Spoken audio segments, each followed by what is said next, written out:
Say like I'm a thick bitch, like a bitch with her own shit. I ain't never been a broke bitch. I been having. You like my voice? It's how you want. This ain't no way till you see it in a thong. Hello, with everybody for you. I did your shake belly. But it's off on tell. But anyway, I think you're bionic, and I don't think you're beautiful. I think you're beyond it, and I just wanna get behind it.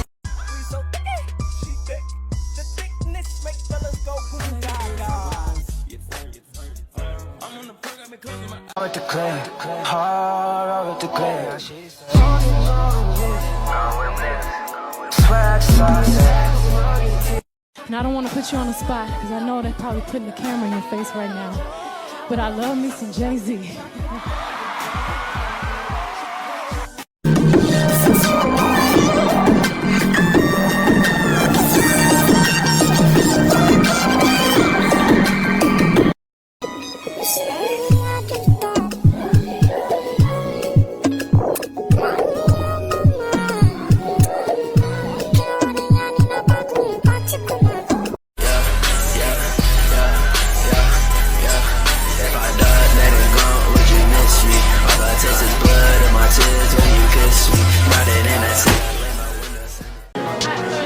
You're gonna make good. Oh, look at your mom.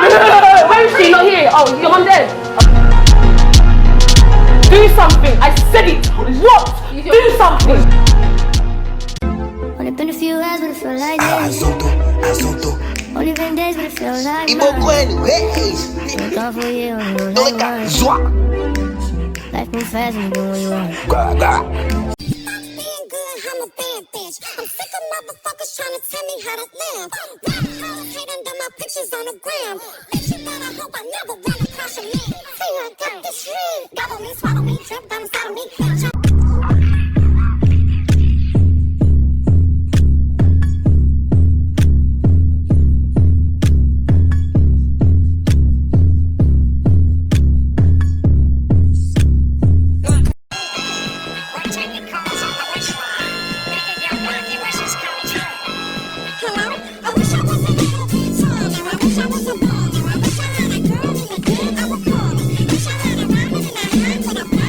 Booty bounce, ladies, booty bounce, ladies, booty bounce, ladies, booty bounce, like this, booty bounce, like this, bounce, like this, booty bounce, like this, bounce. Bunch of whole crew, not a fraction. Ooh, that ass fat, might as well throw it back. Ooh, that ass fat, might as well throw it back. Ooh, that ass fat, might as well throw it back. Throw that ass back, bitch, throw that ass back, damn. Put your head on my.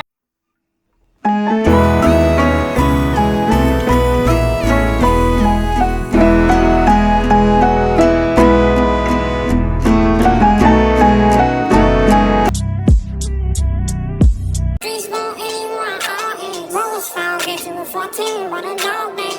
I know a rich nigga that'll kill you for some ball man. Last nigga, say fuck my guys, now they all been. Now I got my bitch, shit for play, they got 'em all man. My guys fuck with your guys, and it's all time. Now the bougie bitch say she ain't going out to the pop.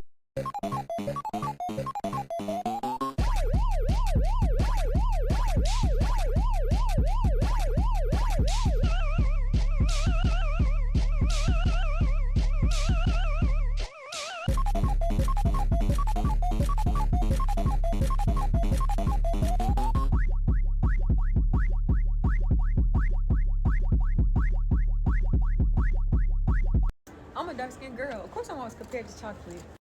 I'm a dark-skinned girl. Of course everybody asks where I am when the lights cut off. I'm a dark-skinned girl. Of course people like to use my color as insults. I'm a dark-skinned girl. Of course I look pretty in bright colors. I'm a dark-skinned girl. Of course I don't like light-skinned boys. I'm a dark-skinned girl. Of course when people make fun of my skin and I call them a colorist, they get offended.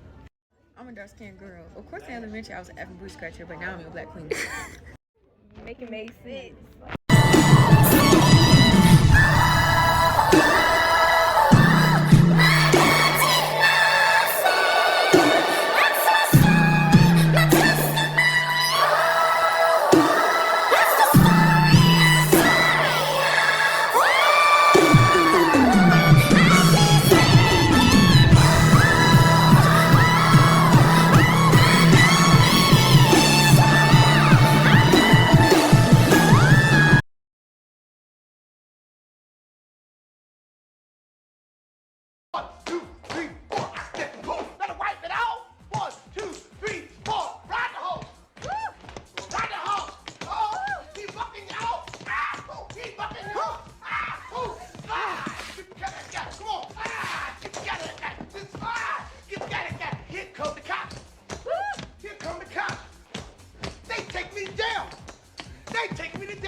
black mom. So of course when I see her make spaghetti, I know that's gonna be dinner for the next 8 weeks.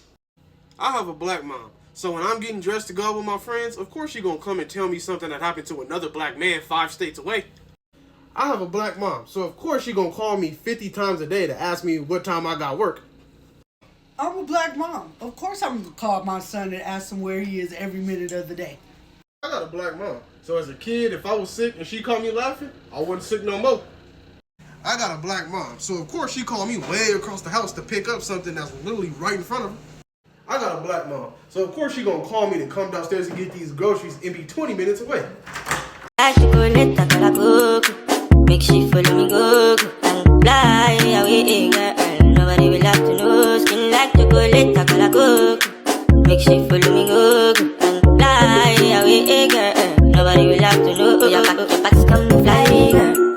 Saudi, Dubai, girl. Somewhere familiar, like in Nigeria. The only one I see is you, girl. But I'm girl, I'm feeling. Pack your back, come let's go. What are we waiting for? You see them other girls wanna be you. All of them blind like I see you. We go together like 3 and 2. In the end, gonna be me and you. See them stop and stare to see you. All of them man they can be you. We go together like 3 and 2. In the end, gonna be me and you. Being black is not just, and I'm sure you've heard this before, but being black is not just the color of your skin. It's like, and I know you've been to Africa and everything like that, but it's a cultural thing. Me and Vince, like we, African Americans, we are descendants of slaves, and our ancestors endured a lot, went through a lot of things, fought for their place in society when they were considered like animals at one point. And that's our heritage that allots us the privilege of calling ourselves black and being proud in the skin that we wear because we were born with it, and the people before us laid the foundation for us to be that way. You know what I'm saying? And I want to add to that one thing too is in a sense, like, how could you feel like you identify with that if, just by changing the color of your skin? I wonder if the reason why so many black cis heterosexual men hate black gays so much, especially the feminine ones, is because they actually hate women and femininity itself. A lot of men have a negative relationship with femininity because growing up, you're groomed and raised to think that femininity and being feminine and emotional is negative, and it has some type of weakening to it, and it makes you less than. You're supposed to be manly and macho and masculine, and having that type of brotherhood makes you stronger and more valid, which is why you see a lot of men so tied up and close to their homeboys, their bros, but then when their woman, their partner, their mate wants to talk about things and get emotional, they repel and they reject that and they hate that and they want to get frustrated and they don't want to dive into things, and they're just emotionally undeveloped and they don't have emotional intelligence. But you notice the men that do tap into their feminine side and emotional intelligence have more healthy relationships. And so then you see those same men who get so upset about it, they turn that hatred towards whenever they see a feminine gay male, they want to be more violent and aggressive towards us. But it's like, having one more to the bunch doesn't make it valid. You're just a bunch of emotionally unavailable men.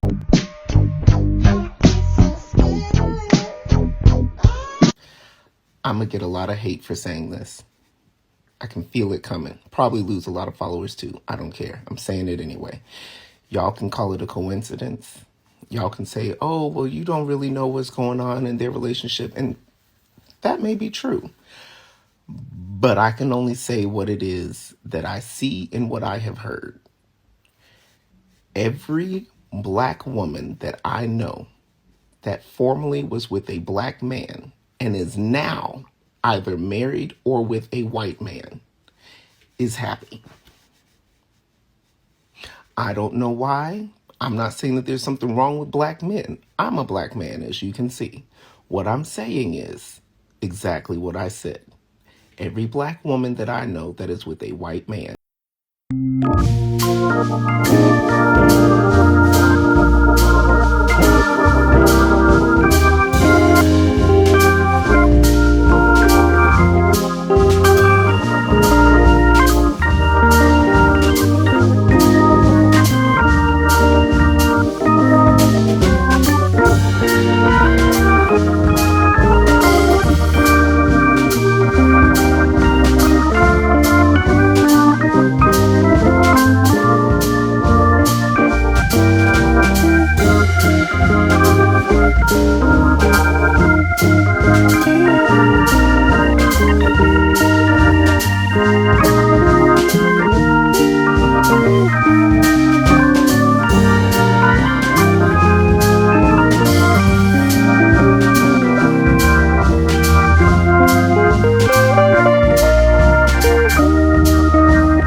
I stay wherever I want.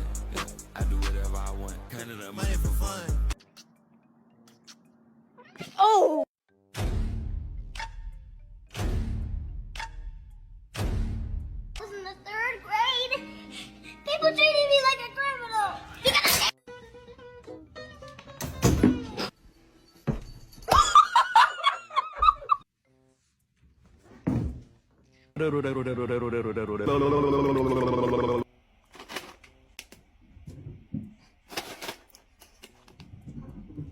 That's my boy. No, my boy! Father hell!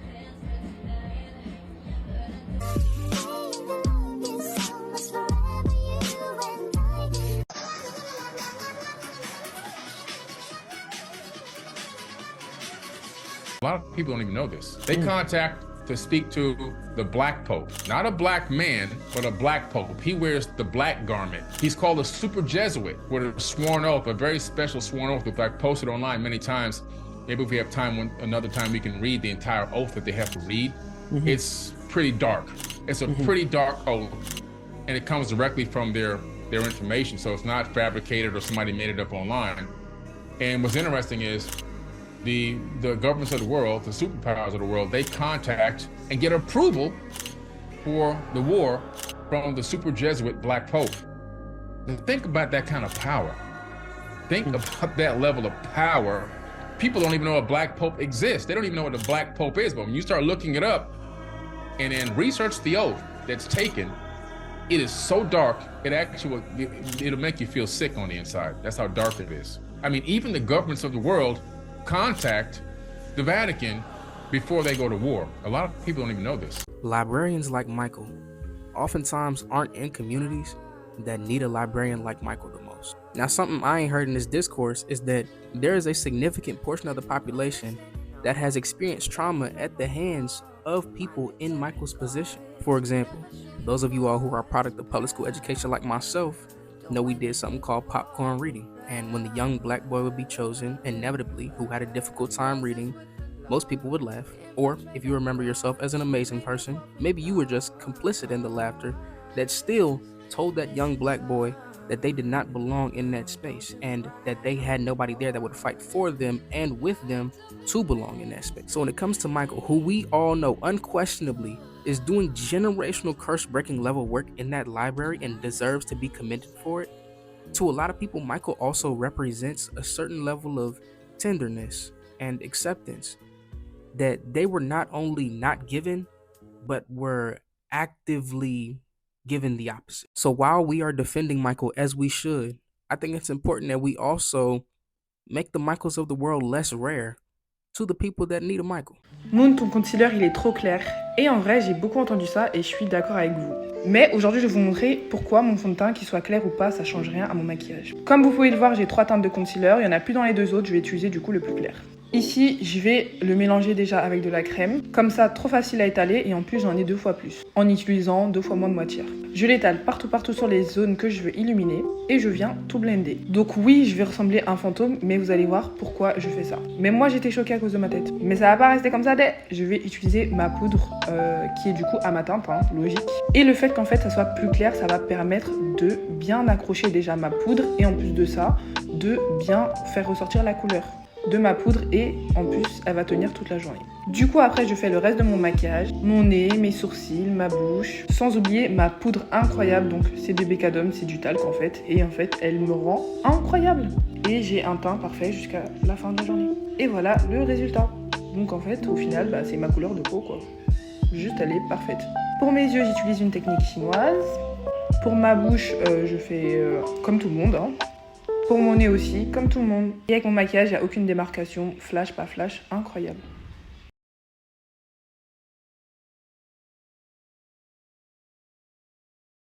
My first year, I made $1 million. God didn't just give me 1. He didn't just give me 2. He didn't just give me 3. He gave me 4.3 my first year. $4.3 million. My first year. That's how I knew something supernatural was happening, and I was the example. Because I worked so hard all my life to just figure it out. Bottle service, sold hair, did hair, graduated from Harvard University. Guy just didn't give up on me, but I just locked in. Wow. And I was locking in, but it was all seed time and harvest. Wow. So all the work I did for 33 years, it was like, all right, Natalie, what you gonna do now? I opened up my salon when I was 22 years old. No investor, no bank loans. Yeah. Literally, I was doing bottle service at everybody's favorite clubs, Stadium, Park, all the favorite clubs. Yeah. And I was flipping my bottle service money, buying hair, selling hair, saving the money.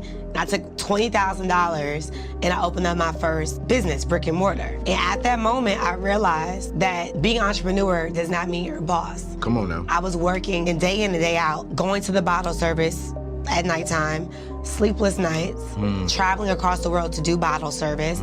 I said, Natalie, the same grind that you have for bottle service, you need to find something and put that grind in over there. Y'all know I have a brother that's handicapped.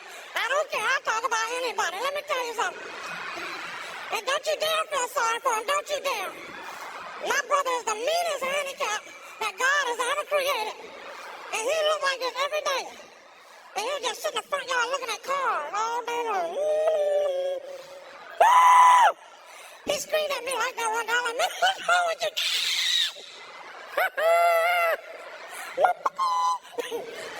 That's his favorite word. Okay, I'm telling you right now, buckle up, buckle up. I'm about to tell you this story about Rodney. One day I came home. Rodney was waiting on me in the living room. I don't know why he was always waiting on me. You know the car parts where you can pull up and see that big old picture frame window? He in the window like that. I'm like, damn, what is wrong with him today? And I knew he was going to the front door because he just disappeared out the window, right? So I go to the front door. I open the door. He was right there. I'm like, what's wrong? What's wrong? I said, why you gonna ask mama to get you something to eat? Man, what the motherfucker mama get you? Hey, motherfucker, you give me something, motherfucker. So I said, okay, calm down, calm down. I'll get you something to eat. I said, you want some McDonald's?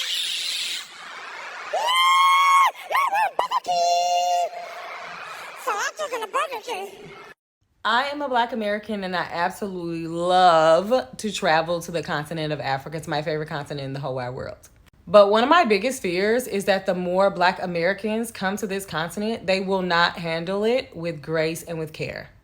So, for example, I am in Ghana right now and I'm getting messages and people are sending me texts of people who had a bad experience at a festival or like all two people who got their phone stolen. And people are like, oh my God, I'm afraid. I can't come. They don't have their stuff together. This, that. And I'm like, that is their experience. It's not my job to negate or validate somebody's personal experience. That is what happened to them. But I just wish more Black Americans handled the systems that they think need to be in place with more care, understanding the historical context for why those conditions actually exist. And also understand that negative news about the continent literally drives people's internalized fear that Africa is inherently bad, and it literally feeds stereotypes. I'm not telling people how they should feel. I'm just saying that as Black Americans, with all your Western ideology and our privilege and our internalized challenges with the continent already, let's make sure we handle it with more care and more grace. Remember that one TikToker that was looking out for us and shared all of the anti-Black slurs that people use in India? Well, I just did a TikTok asking Spanish speakers what are some N-word equivalents or anti-Black slurs so we could stay woke, and they delivered. First of all, remember that Spanish differs across countries, but anyway, here we go. Mayate. Apparently they use this word in Mexico and El Salvador. So some people were like, oh, it just means June bug or it means dung beetle. But then others have said, nah, them's fighting words. It's just like saying the N-word. Cocolo is apparently a word that people use in the Caribbean. But some people say, oh, it doesn't have any negative connotation. But then others say, yes, it has adopted a negative connotation. So you got to listen out for tone and intent. Prieta or prieto is another word that doesn't always have a negative connotation in some places, but in others it does. So again, you have to listen to tone and intent. And then we start mixing words and you get prieto cocolo, which is used in some islands. But again, you have to listen out for tone and intent because some people say it's not negative and some people say that it is.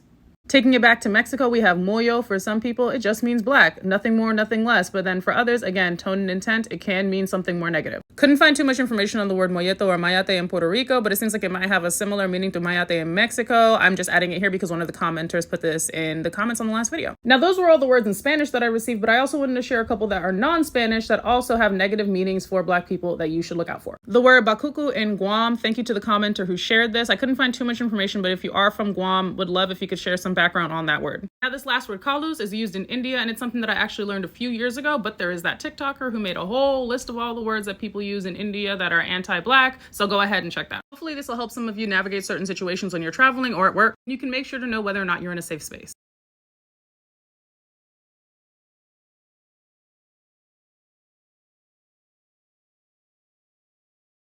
Three quick tips for all the ladies participating in the Black Girl Follow Back trend here on TikTok. 1, remember that TikTok limits the number of people you can follow per day or even per hour to like between 50 to 300, something like that. So if you see someone's page who has like 10,000 followers and they're only following like 500 people, it doesn't necessarily mean that they're not following back. It might just be that they're restricted and they may have gotten those 10K followers that day because this trend is working for a lot of people, even though it's not working for others. The second tip is to go to this sound, click on any video and just scroll through and follow. As you can see, I've already done my following. You know that these ladies are explicitly participating because they're using the sound, which increases the chance that they will follow you back if they haven't already reached their follow back limit. The third thing is the engagement. So if as you're going through, you see some, like here it says 24K, 40K, you know these ladies are already doing well, they've already gone viral. But if you see one that has a really low number, just go click on the comments, engage. You can say what your content is about or who you are, and just let everybody in the comments know that you follow back, and then everyone in the comments can follow each other back. Speaking of which, hi, I'm Tutor Tori, and I'm a biomedical engineer and actor launching a motherhood science show. If you can't think of even one Black woman science show host, tap that follow button to help me get on Netflix. I've only gotten about 20 follows from this trend, so I have plenty of room to follow back. Some advice I would give you if you're not 25 yet. First and most important thing, break up with your boyfriend right now. Leave that man alone. Leave that situationship alone. Men will take and take and take and take from you subconsciously. Baby, they will run you dry. So do yourself the biggest favor and go through the withdrawals of being without that man. Start a side hustle, start your own business, do something for yourself. Stay away from those friends that are too scared to do anything. Stay away from those friends, no goals, have no aspirations, that don't want to do anything. Cut people off. You don't owe them any explanation. This is your life. This is your energy. And if they get mad about it, so fucking what? Let them realize that they actually ain't shit. Get it through your thick skull right now that that man just wants to fuck you. It doesn't matter that he takes you out to eat, that he buys you, he just wants to fuck you. Men will have sex with literally anything. They have no standards when it comes to who they're gonna sleep with. Start journaling and getting into your subconscious mind, because this world is fucked up. Our parents are fucked up and they fuck us up, and the people in our family fuck us up. That's just point blank period. Try your hardest to not become a baby mama. Like, try your hardest not to get pregnant, because your first, second, third, fourth boyfriend is not your soulmate, and that is not your husband. Get that through your head right now. If you're in a relationship in high school, that's not gonna last. I'm gonna be the one to tell you right now that that's not gonna last. Do what you gotta do to move out of your parents' home. Do what you gotta do to leave your hometown. Do what you gotta do to move. If you feel like you've outgrown your city, do what you have to do to get your ass up out of there. Go after your creative passion sooner than later. You know how many 30-year-olds I meet talking about, if I would have just started when I was young. I think about that all the time, and I take it into consideration because I love to make music, so that's what the fuck I'm gonna do. I meet older artists that are always like, if I would have just blah, blah, blah. Don't be that person. Do not ever let your friend move in with you. Learn to love your alone time. Be careful who you call your friend, because there are a lot of people that are envious of you. Not jealous, they're envious because they know they will never get the response from the world that you get. Okay, so I am a biracial Black person. This is another biracial Black person. This is another biracial Black person. I just want to talk about how it feels like men who are biracial Black people get to freely identify as whatever they want, And women who are biracial black people get constantly invalidated in their identity. Now, I could be wrong, this is just a theory, but it could be the fact that a lot of mixed women tend to be obnoxious about it. But before I get into that, I gotta talk about the anti-black era. I went to an all-black middle school and high school. For whatever reason, middle school and early high school were extremely anti-black. I don't know why, but for whatever reason, if you had big lips, you were getting made fun of. If you had dark skin, you were getting made fun of. If you had beady beads, you were getting made fun of. It was so bad that you even had black people that weren't mixed claiming to be mixed. What this also did, it sort of pedestalized being mixed. It made it something of a badge of honor to be mixed, and nobody wore that badge of honor more proudly than mixed girls, just being honest, right? If you go to Instagram and type in mixed and go to users, 90% of the people with mixed on their username or bio tend to be females. All you're gonna see is mixed princess 66, mixed doll 89, those kind of names. You talk about how a lot of people don't give J. Cole and these other mixed rappers a hard time. That's because a lot of people don't even know J. Cole is mixed in the first place. Men don't really tend to make that the forefront of who they are as a person. Meanwhile, you got female rappers named Mulatto. Now, I can see a lot of people saying that, you know, maybe these females are just really proud to be mixed, right? And it has nothing to do with anti-blackness. Now, just to be clear, I'm not saying that if you have mixed in your username that makes you anti-black. I'm not saying that the mixed people themselves are anti-black. What I'm saying is that the cockiness, the need to display and announce it, comes from that anti-blackness. And the reason that I believe this to be the case is because on TikTok, a lot of people have noticed that a lot of the people complaining about being mixed happen to have white moms. But what no one has pointed out is that the people complaining about being mixed also tend to be women, like 90% as well. I'm gonna have to make another video on why that might be the case because this video is already too damn long. And I even saw one video where this lady says she doesn't recommend being mixed. I don't even know what that means, but that's what she said.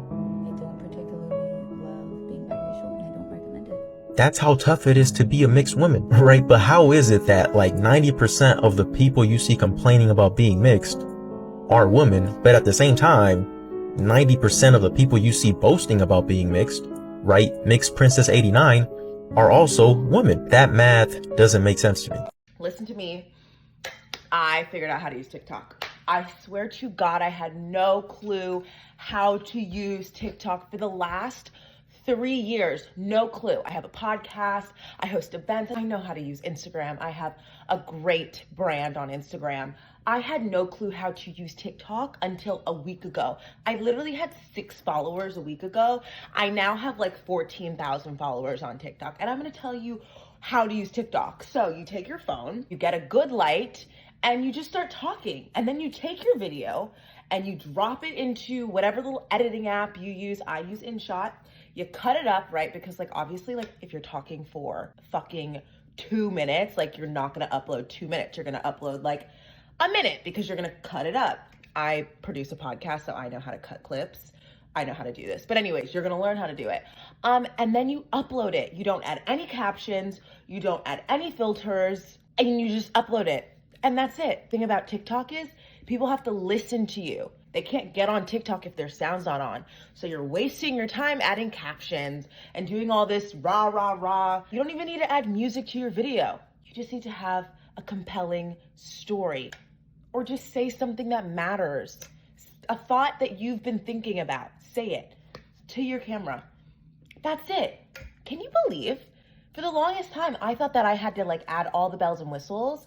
No. TikTok is not Instagram. On Instagram, people do not have to have their sound on. So you need to add captions and you need to have headlines and things to grab people's attention so that they'll watch your video, because half of the time people are using Instagram with absolutely no sound. So you have to do a lot more on Instagram. But with TikTok, people are listening. You're literally tuned in on TikTok. Like you cannot not have your sound on and be hyper focused on TikTok when you're using TikTok.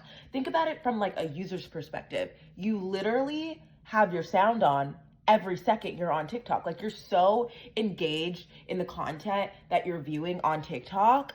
Anyway, so guys, all the extra shit that you're doing for your TikTok videos, you don't have to do that. This is not Instagram. This is a different playing field. All you need is a phone, your camera, a little editing tool, and a damn good story, or just like a random thought that you've been contemplating all day and you're like, let me share this with the people.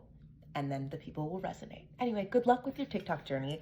From a girl who literally had 6 followers a week ago, just talk. Set up your camera and talk. That's all.